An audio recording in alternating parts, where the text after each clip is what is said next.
Your Locked On Senators, your daily podcast on the Ottawa Senators. Part of the Locked On Podcast Network. Your team every day.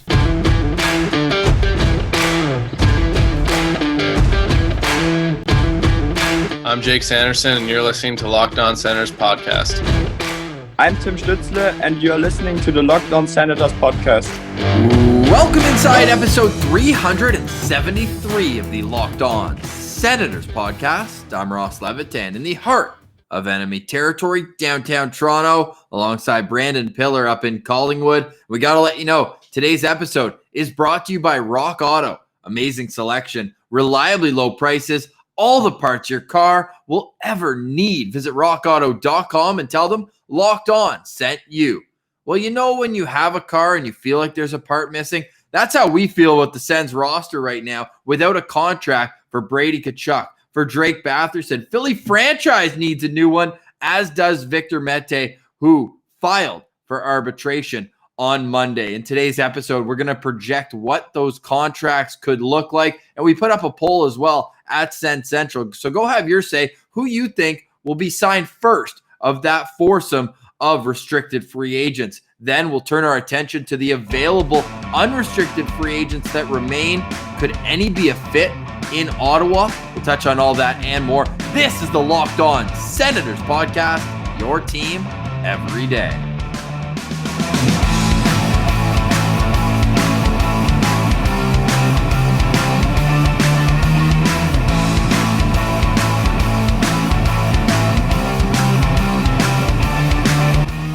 Today is Wednesday, August 4th, and Pilsy, you think we were going to miss an episode for my birthday? No chance. There's Christmas, birthdays, bar mitzvahs. We're here no matter what. Yeah, it's a Locked On Senators podcast. We're grinding to get you content, and happy birthday to Ross. 29th, you get one more year till your 30s, so hope you're living it up. I mean, that shirt says you're living it up right away, so we don't got to worry about that. How about the burn? And this is perfect timing for coming on to YouTube, but I got a bit of sun yesterday. I look like I'm still wearing white sunglasses that they didn't come off my face once yesterday, and I am paying for it with the red nose, no doubt. But hey, happy to be here. There's nowhere I'd rather be, and I will say I'll always be younger than my girlfriend, so I'll be able to hold that. No matter how old I get, I've got that feather in my cap. But Pilsy, as old as I'm getting, I feel like I'm growing 3 years every day because I'm waiting, as Sens fans all are, with bated breath for the Brady Tkachuk contract. Why is it not signed yet? That's a great question. I don't know why it's not signed yet. This should have been taken care of a long time ago, but there's no need to rush it, right? Like, I would rather get it done right rather than get it done rushed, because this is the most important contract in a long time. Like, what was the last contract that was as important as this? Carlson's last deal? I'd say when Mark Stone was coming off that 2-year bridge deal, and the 1 year would walk him right to unrestricted free agency. Yeah. We know how that played out. Yeah, definitely. That would have been important to get done properly, which is what I'm saying. Like, I'd rather they get Tkachuk done properly rather than just be like, all right, let's just get you signed. So if it takes a little while longer, that's fine. But I really do think Brady Tkachuk it's got to be one of the first ones to get signed, because it all trickles down after his contract is structured. You don't think that Dorion tries to get the little ones out of the way first? I mean, it's seemingly forever since Victor Mete was rumored to be so close to signing on the dotted line. If I'm him, maybe I try to knock out Gustafsson. How hard could that contract be? Do you see, and we'll get to this more so later, but do you see any of those other ones as difficult signings? Maybe Batherson? Yeah, I've got Batherson as actually the most difficult signing of all these guys, Brady included. And then Gustafsson is going to be an interesting one too. We won't dive too much into that right now. We'll stick with Brady, but they are going to be interesting. And you put up a poll, Ross, on Sens Central on Twitter, and I initially voted Brady as the first RFA to be signed, but I'm going to take back my answer. It's going to be Mete, because he's filed for arbitration. So there's going to be a set deadline for when he needs to be figured out. So I think it's going to be Mete is going to be the first one, although he's definitely not the most important one. But I think he gets done first, and Brady will get done, then Batherson, and then I think Gustafsson is just, they'll figure it out when they figure it out, because I don't see that being a very long deal. And we have one more RFA that I kind of forgot about. Logan Brown also is Oh another my guy that God. needs to get sorted out. So I think Gustafson and Logan Brown will kind of be at the tail end of that. Like, all right, let's just figure this out for training camp. But Brady's got to get done soon, and I'm waiting just like you, aging as we patiently await a Brady Tkachuk contract.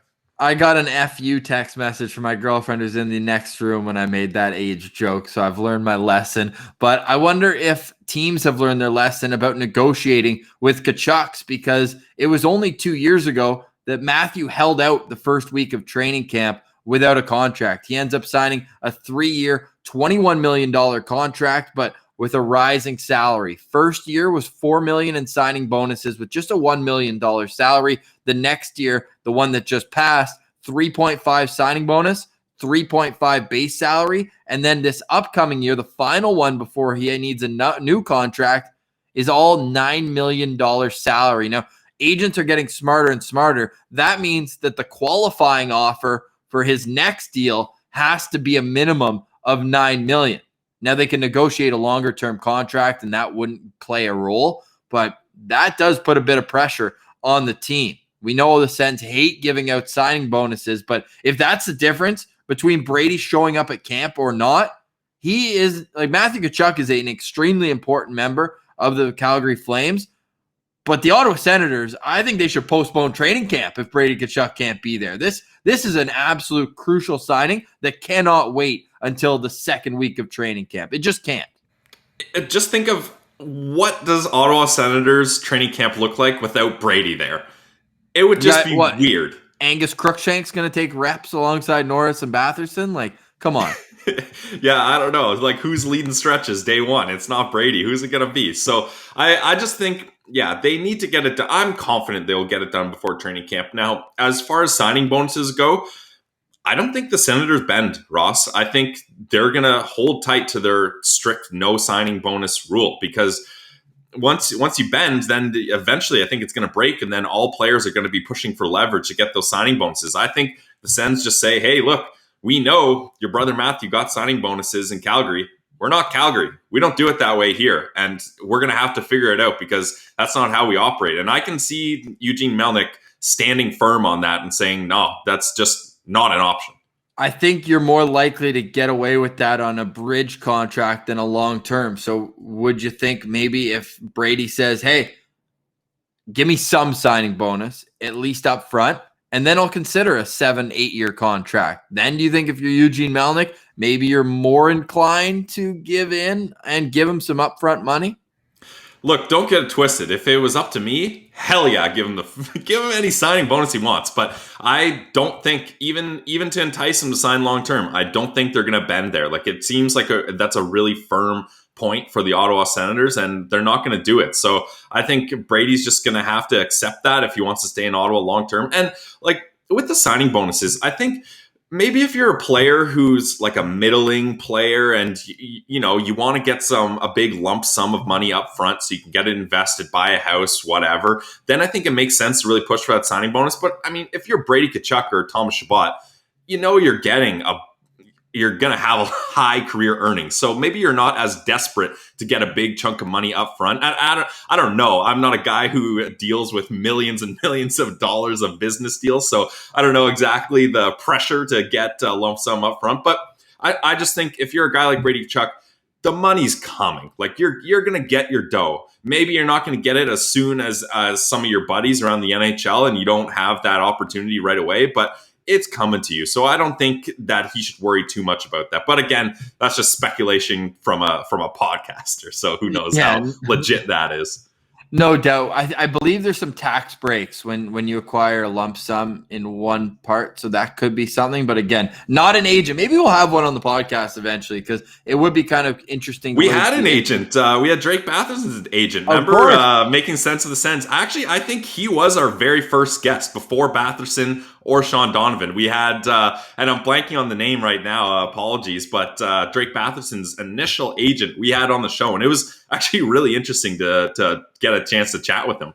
Phil Osga from OLP Sports. Yes, that was an awesome chat with him. Maybe we'll reach out to him, although he's probably busy negotiating Drake's next contract. And we're going to talk about that and the rest of the Senators' RFAs once we drive over there with a message from Rock Auto. Rock Auto is a family business that's been serving auto parts to customers online for 20 years. They're ahead of their time doing it digitally. Go to rockauto.com and shop for auto and body parts from hundreds of different manufacturers. They have everything from engine control modules, brake parts, tail lamps, motor oil, even get your new carpet there. Why wouldn't you? One-stop shop for everything your car needs. And even if it's a classic or if you're just a daily driver, get everything you need in a few easy clicks delivered directly to your door. The rockauto.com catalog is unique and remarkably easy to navigate. You can quickly see all the parts available for your vehicle and choose the brands, specifications, and prices you prefer. That last thing I mentioned, well, that's the best part. The prices at rockauto.com are always reliably low and the same for professionals and do-it-yourselfers. Why spend up to twice as much for the same parts? It sounds rhetorical, but I mean it. If you go to rockauto.com right now, you can see all the parts available for your car or truck. When you check out, all we ask is that you put Locked On in their How Did You Hear About Us box. That way, they know that we sent you. Amazing selection, reliably low prices, all the parts your car will ever need. Visit rockauto.com and tell them Locked On sent you. All right, Pillsy, let's get into the rest of the RFA crop. And since we mentioned Drake Batherson, this is going to be interesting because I could see just as much to convince me he deserves a bridge deal, and you could convince me that you should try to lock him up at a lower annual average, knowing that the sky's the limit with his potential. How do you think a Drake Batherson extension will look? I honestly have no clue. Like it's so tough to tell, because this is why I think Drake's contract is more interesting than Brady, because Brady, either he's going to do what Matthew did and do the kind of 3-year decent money upfront bridge deal so that he can wait out, see what the cap's doing, then get a big contract or whatever. But with Drake, I don't think he has that kind of leverage. So I don't think he would go that route. I think if I'm Drake Batherson, again, this is just my opinion. If I'm Drake Batherson, I'm going term. I want stability. And if the Senators, they try to go shorter, then I would say, well, I want to be here long term. Like, this is my team. I like the culture here. I want to be a big part of building the Ottawa Senators. And I really think Drake can look for a 6, maybe even 7-year deal. Like, I'd be surprised if he signs anything under 5 years. Yeah, I think 5 years is good for the team, but at the same time, that 5-year ticket walks him right to unrestricted free agency, and that worries me. So I would try to either make it a 3-year bridge deal where then you have a decision for 1 more year if that's the case. I doubt it. Or you extend him long-term after the 3 years, or I'd like to go 6 or more. That way you're buying up years of unrestricted free agency. But do you think that Drake's going to be the kind of guy that's like, oh, I want to go to right to free agency? Because at the same time, that's got a bit of risk involved as well. Yeah, and I don't think he's going to be that guy. Like, I really think there's no better spot for him than here. So I think he'd be willing to bend a little to stay here because he's going to be such a big part of this core. I can see him signing, and this is someone I was looking at. And again, guys, I'm not great at the player comparables, so don't get too hard on me. But I kind of look at Drake as being similar to a guy like Brandon Saad, right? Like, he's a two-way forward that is responsible defensively. He's not an elite sniper or like an elite playmaker by any means, but he's definitely above average in those both areas. Like, he's going to put up 40 points probably for you, 20 goals, 20 assists kind of thing, which Drake did 17 and 17 last season. So it's definitely attainable. And Brandon Saad's deal after his entry-level contract was a 6x6. So you had referenced earlier, Ross, in previous podcasts looking at Jordan Eberle contract, which I think was also 6x6, no? Yes, it was. But that was back in like 2015. Yeah, exactly. I mean, Brandon Saad's contract is back a little while too after that entry level. But it was 6x6, no signing bonuses. Hello, Ottawa Senators. And then what I liked about it is the player got a bit of leverage here. The last year of their deal, they had no move clause for Brandon Saad. So I could see maybe Drake doing something like that. Like, all right, last year of my contract, don't just ship me out to any team. I want to have control of where I'm going, and then maybe test free agency after that. So a 6x6 for Batherson is something that I could see happening because, yeah, you're buying up some of those UFA years. And for me, any kind of contract for Drake, I see it's going to be between 4.5 and 6 mil. I think once you start getting over 6 mil, then I think that's a bit of a risk. And then you might get into cap trouble down the road. But if you're doing a shorter deal, maybe you bring that AAV down to 4.5, 5 mil, somewhere around there. But if it's 6 years at 6 mil, I would be okay with that personally. I've got a couple player comparables for your contract comparables. However, each of these signed bridge deals in between, but they also only had their breakout seasons more recently. Connor Garland just got paid with the Vancouver Canucks. He signed a 5-year, $24.75 million deal that pays an average of 4.95. Now, the thing with Garland is he had his 3-year entry level. Then he signed a 2-year deal at $7.75. So that's at a point where he had zero leverage. But then he had his breakout, and this is what he got paid for. And I think it's pretty similar, right? He had 39 points, but he's had that in each of the last 2 years. So despite being older, he has showed a little more consistency from that standpoint. But I'm not holding the 2 years where Drake got cups of coffee against him at all. He was so dominant down in Belleville, and he was just trying to get his taste on a very bad team. That being said, he did get to play almost exclusively with Matt Duchene the year that he came up and got to play wing with him, and Ryan Dzingel, I believe, was on the other side of that. And then the other contract that I would compare him to, and maybe this is more telling for a bridge deal, but how about Pavel Buchnevich? Was signing with the St. Louis Blues. Coming off his entry level, he signed a 2-year ticket with the Rangers as well at 3.25, and then just got his big-time raise 4-year deal at 5.8. So these are the types of monetary values I think would fit in somewhere between 4.5 and 5.5. Defensemen seem to be getting paid a ton right now. Oh, yeah. Yeah, They're the defensemen getting are paid. really getting up there. Yeah. Wingers, I think, are just kind of being left in the wayside, kind of in a very normal range from what we've seen over the past few years. So I know Sens fans love him, and we've seen the potential from him, no doubt. What, a 7-game goal streak this past year? Dominant power play presence, moving the puck around. He can play in so many different areas on the power play too. You can put him up top and he can facilitate and pass. You can put him as the bumper guy down low who can get the puck to the front of the net. He's got elite hand-eye coordination, so he can be that slot presence. You know, Brady's parked in front of the net, but if the puck's funneled towards the middle, he can get right in there and bury rebounds off the back door. He has such a big toolkit of attributes that come into play for him. So I'd be comfortable going as high as 6 as well, Pilsy. I just don't know if there's going to be that need for the team to have these other comparables out there and see how recently they've been signed and say, man, if you want to sign long-term, like here's another one. And I think this is probably the best example we've given. Travis Konechny 2 years ago just signed a 5-year deal at 5.5. That to me is a pretty good template. Again, I'd like to stay away from 5 years, but if you could do 6 at 5.6 and buy that extra year free agency, I think that would be a great deal for both the team and the player.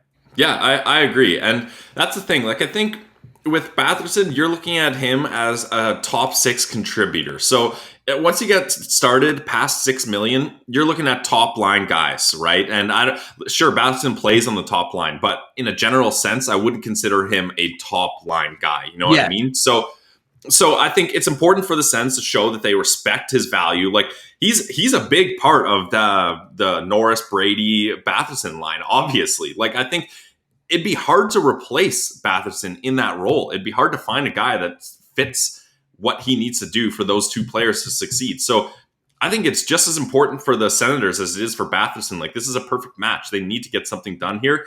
But I do think they don't do Batherson until they do Brady, because then they can say, like I've said before, then they can say, all right, Brady's here, you're here. This is how we're going to deal with you. This is the window of room that you have to negotiate here. And that's that. We don't have anything else for you. So I really think Batherson's going to wait until Brady's done here.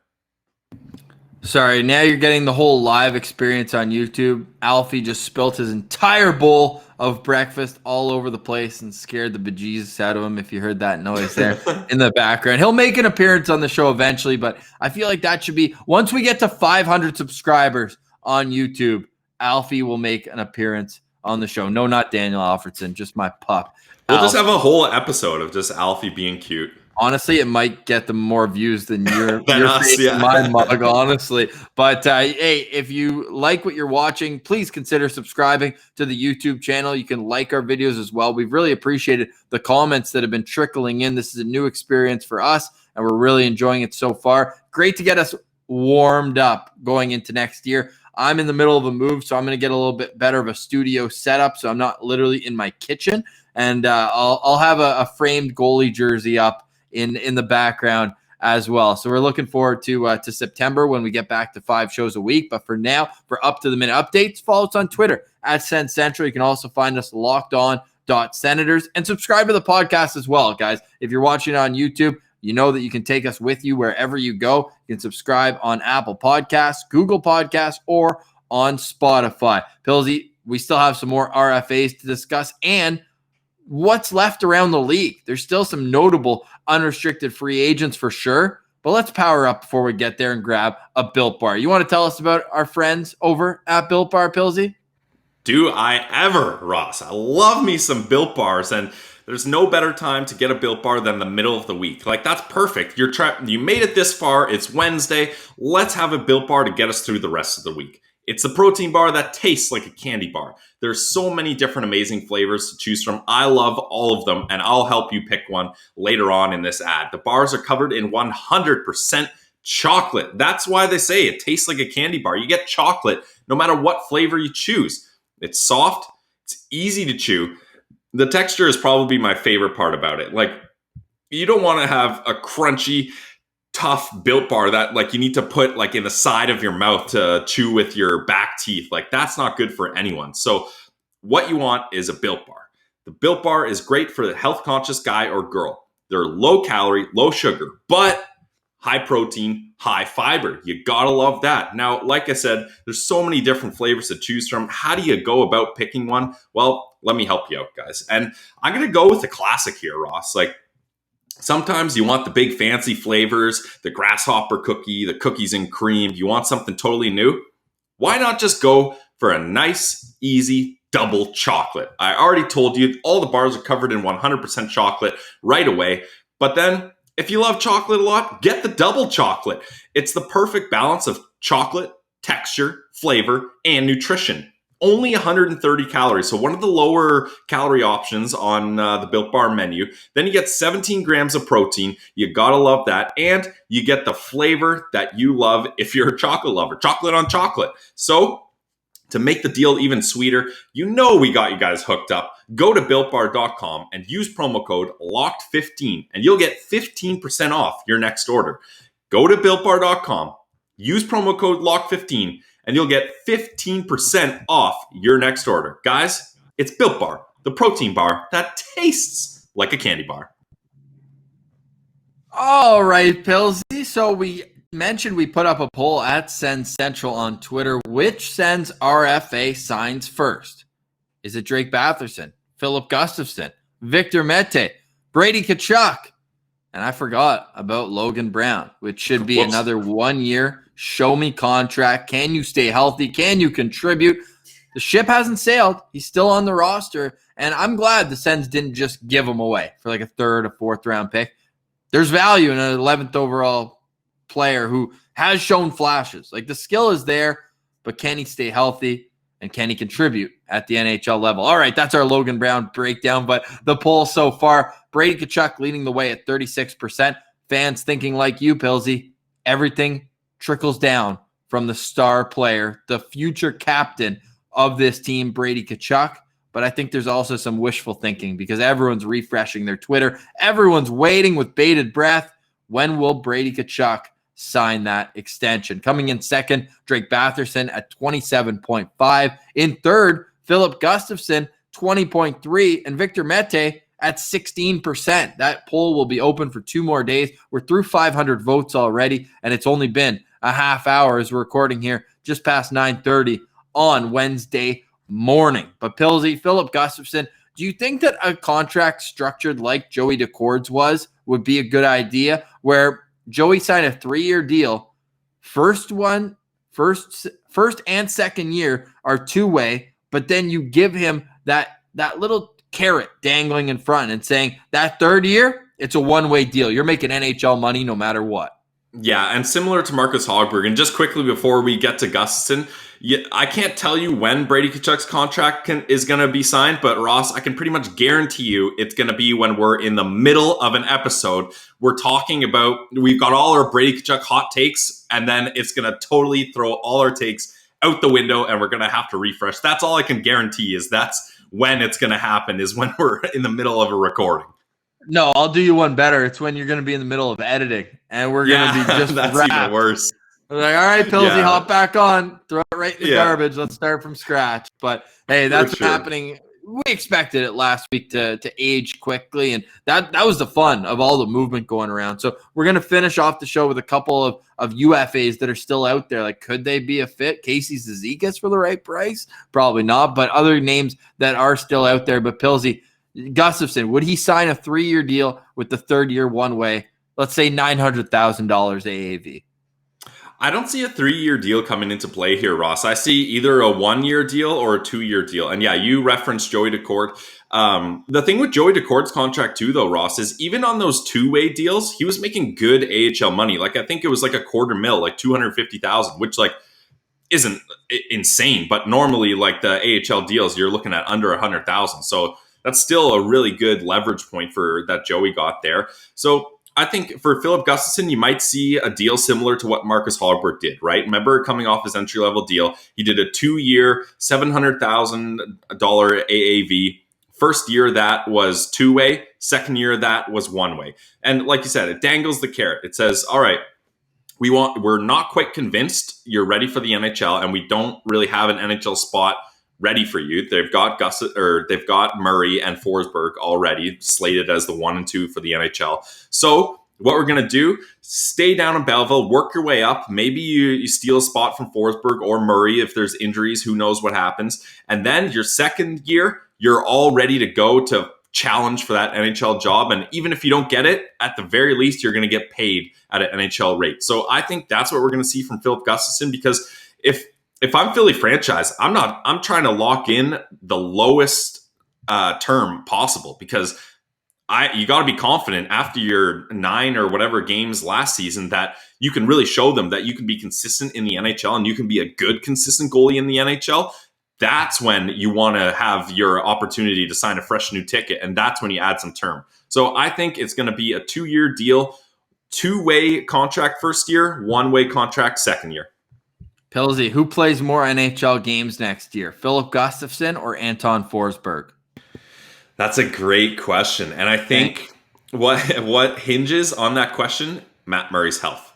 If Matt Murray's healthy and fine, then I think he probably plays 50 games. Forsberg probably plays 30 or something like that, right? But if Matt Murray's injured, now you got a goalie battle between Gustafsson and Forsberg, where I think if Gustafsson gets hot again, he could get a majority. He could be the 1A of that tandem if Matt Murray goes down for a while. So off the bat, safely, I'm going to say Forsberg, just because if Matt Murray's healthy and Forsberg's healthy and the team does well, I think Forsberg played very well for the Sens, and I'm happy he's a guy that we have as a buffer guy. He's a low risk, kind of option to be in between them. And you know what? If Philly franchise starts lighting it up in Belleville, which we haven't really seen, if he starts doing that, then go ahead and trade Forsberg for a 6th, 7th round pick to a team that has injury problems in the crease and bump Philly up. I have no problem with that either. So that's a scenario where we could see Gustafsson get more games than Forsberg. But for right now, I'm going to say Forsberg, and it's going to be close. It's going to be close.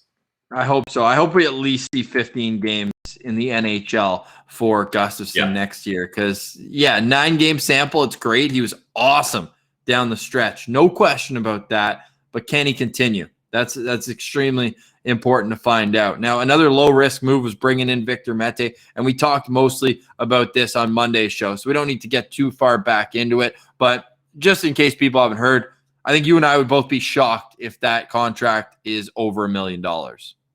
Yeah, well, it's going to go to arbitration. I don't think the Sens you don't think they'll agree?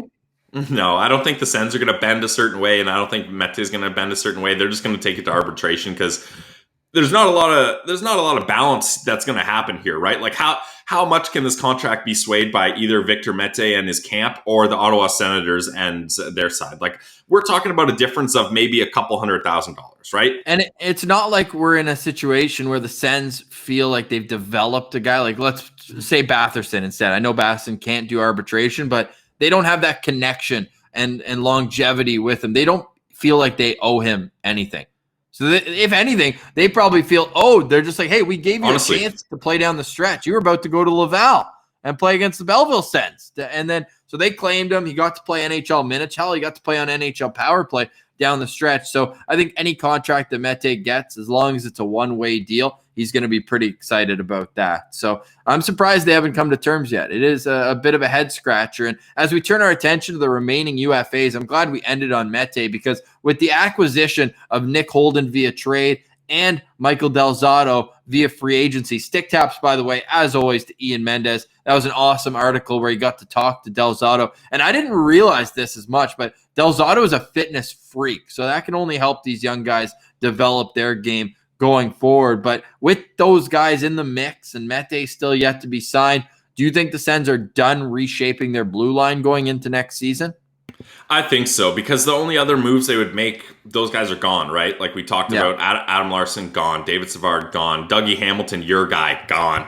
Alec Martinez, another one of my guys, re-signed. Goligoski, all those guys are gone. They found home. So there's no more big players left to try to grab. So yeah, I think they're done. And just a quick note on Del Zotto. I've turned around. Zdeno Chara, still available. Yeah, that'd be sweet if he came back. I would love that. Yeah. But just a quick note on Del Zotto. I've turned around to him. I think it's actually a nice signing.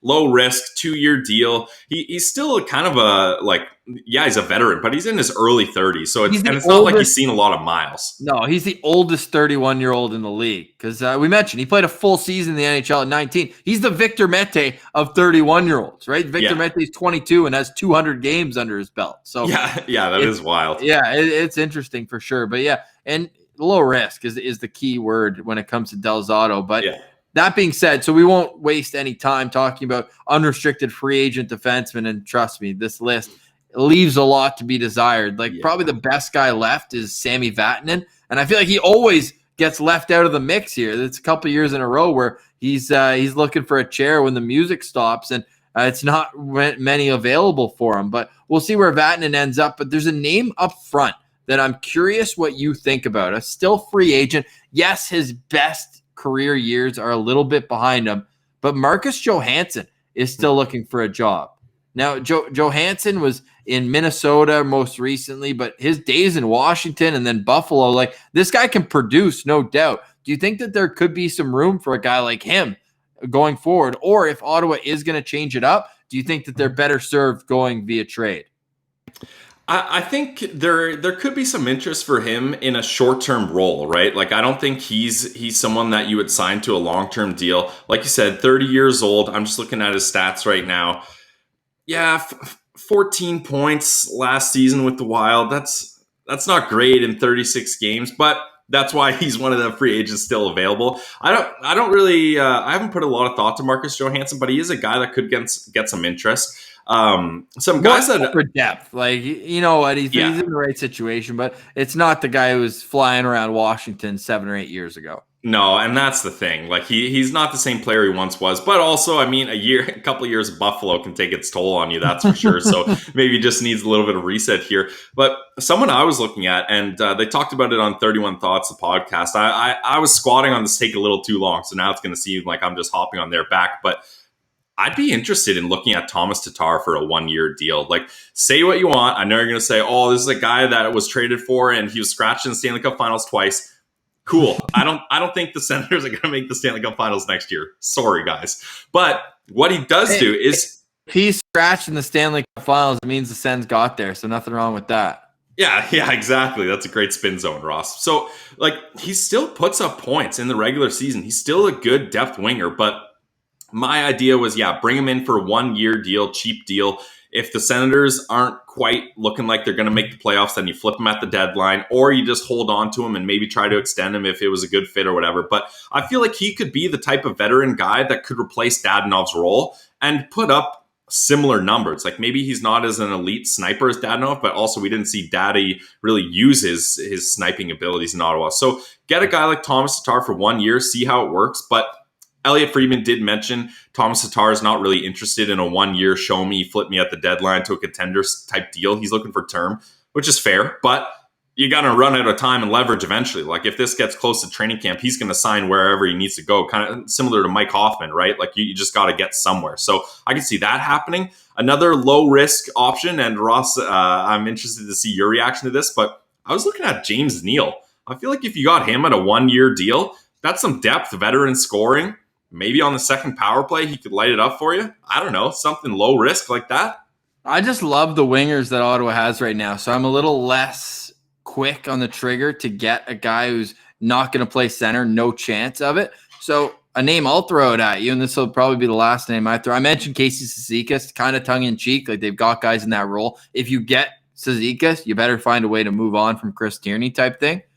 But what about Ryan Donato, a guy who he's had chances in the past, and he was not qualified by the San Jose Sharks after coming over in a trade from Boston. He'd be a guy who I'd be willing to take a look at, get that USense continuum going. And we know that he's very highly thought of by Pierre Maguire. So I wonder if that could be a kind of a come to camp and we'll see what you can do. He would be a guy who I think you might even be able to get on a PTO right now because he's still looking for work. So I think that could be an interesting name here as we kind of see how these rosters shake out, because training camp's coming right up. This is a seriously short offseason, Pilsy. It's like a month away from rookie camp starting. So maybe it's a situation where he gets a look there.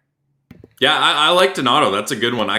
He kind of gets buried in the UFA list just because his contract is a little less than other guys. So you kind of skim over him, or at least I did. And 25 years old, plays center, plays left wing. He had 20 points last season. He's the type of player that I think could fit in this role nicely. The only thing is, I think you've got a Ryan Donato type in Colin White, right? So then you get two of those similar players. So we'll see how that goes, even similar age groups. So if you signed him at a low risk, low term deal, then yeah, I could see that happening. But I think definitely he's a younger guy. Like for me, I was trying to find like veteran placeholders. That's what I was looking for. But if you could swing a deal to get a younger guy that might fit into your future plans long term, that's a nice win for the Sens too, especially as free agency goes on and those players start losing leverage.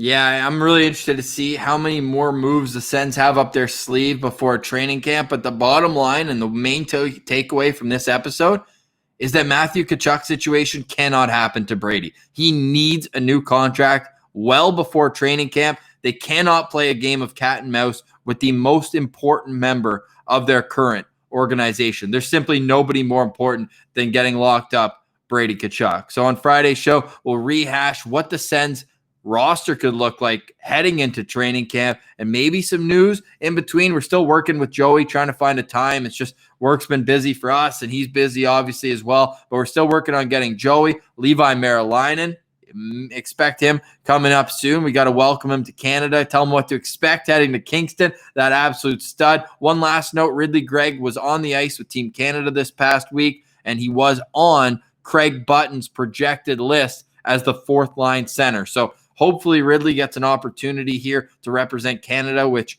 would just come full circle because of what he went through last year, Pilsy, just staying in quarantine. So we're really cheering and hoping that Ridley can come through and make that team.